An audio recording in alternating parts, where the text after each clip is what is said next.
Very, very saddening. We are very deeply saddened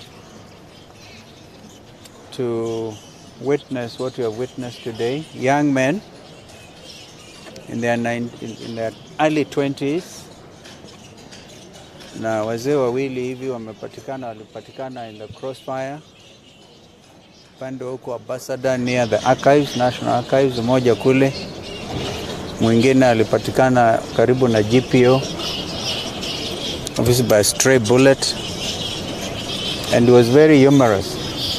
He told me that this was the first time he was participating in these demonstrations, and he was just watching to see what's going on, and then he was caught. So he said, first time unlucky, but he's alive. We've received reports today from the leadership of the hospital, and we want to thank Dr. Monene, Dr. Kutoi, and the administration of this hospital for receiving and treating scores and many, many Kenyans. We received a report that over 200 people were brought in. Unfortunately, 2 of them were dead on arrival, and 3 died while receiving treatment. And that is one wing that we visited. So you can see, you can begin to imagine the trauma, the suffering by the Kenyan people and this nation. As we speak, we have a nation that is deeply troubled, deeply insecure. I don't think there's any Kenyan who is feeling happy today. I don't even think William Ruto himself is feeling happy, because of the shocked he was. Because as a parent, how does he wake up every morning and imagine what happened? And yet not a word since the happenings on Tuesday from the so-called government spokesperson, not a word from Inspector General of Kenya Police, or the commandant here, the infamous Bungei. I'm speaking after the president of the Law Society, Faith of the Humble, and I don't know what she told you. But in my view, as senior counsel, we're going to document every case, perhaps even revisit the International Criminal Court, and this time talk to them about the atrocities committed against the Kenyan people by a regime which is heartless, which calls his own citizens traitors, they're committing treasonous, treasonous acts. And we are yet to be told who are the financiers of this very organic youth movement, organic in their thousands, and they just want to claim their country back. Abductions seem to be continuing. I have here a letter that was written by the CEO of the and Director Chief Executive of the Kenya School of Law, Mr. Henry Mutai, when he issued this press release about the leader, Joshua Okayo, of the students doing their pupillage, doing their postgraduate course at the Kenya School of Law. He was abducted,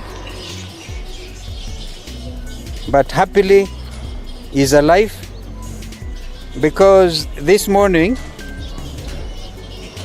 the student was found in Murang'a, hungry, very hungry, by a riverbank. You can see that style of abducting student leaders, of terrorizing them, perhaps trying to indoctrinate them. This is not the country our forefathers fought for.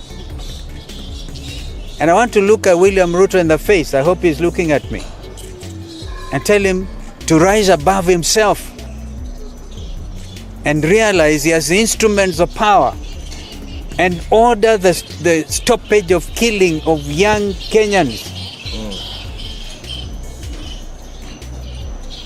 It is obvious he must have given the directive, shoot to kill. Because those snipers would not have blown up the young brain we saw at the mortuary the other day.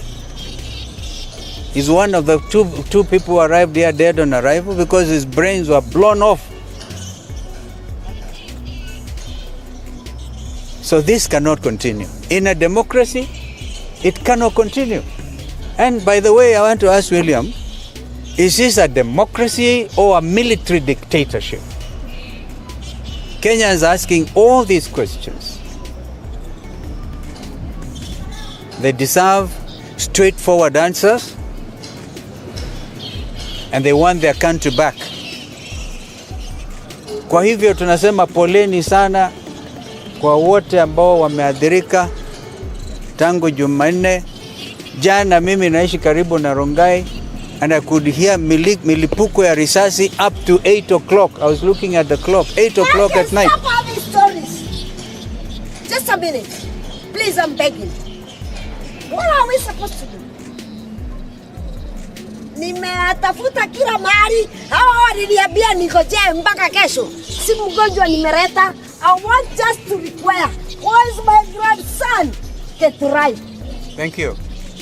Kutoka Githurai huyo mama. See how spontaneous. Anatafuta mjukuu wake kutoka Githurai. How many others are crying like that?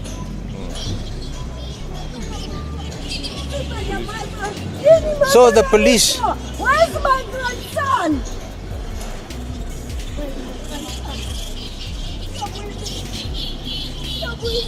Where's my grandson?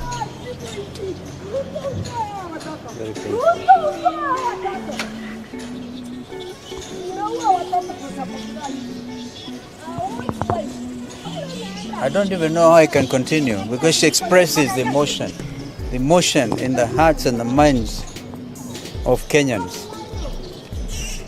It is possible for people who have negative energy to think we may have even asked that huyo mama Shoshua kuja alia hapa. We didn't even know. In fact, I was frightened myself. I thought she was going to throw me out. But that is reflective of the anger, the anguish Kenyans are going through. But I want to say one thing. God is on the throne. God will save our land. He will not allow this country to go down by people who want to demonstrate opulence. Young people are saying, even if you are stealing our resources, please don't vomit on our shoes, as one time Edward Clay, the famous British High Commissioner to Kenya, said. Yani munakula mpaka munatutapikia. Vijana wamesema la. And I think that for me, what has happened in Kenya is the real reawakening. The spirit of Kenyans who are saying there shall be democracy, there shall be open governance, because from today anybody going to throw out words, those millions in church functions, millions, they will now be asking, where have you stolen from?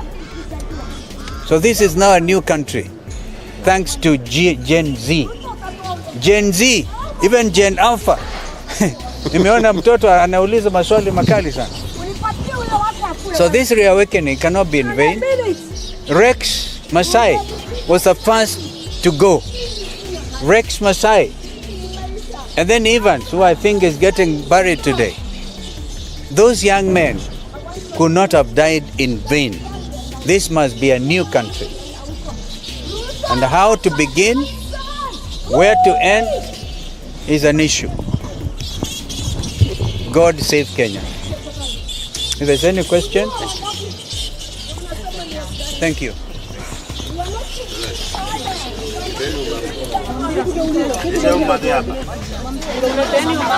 Kama mimi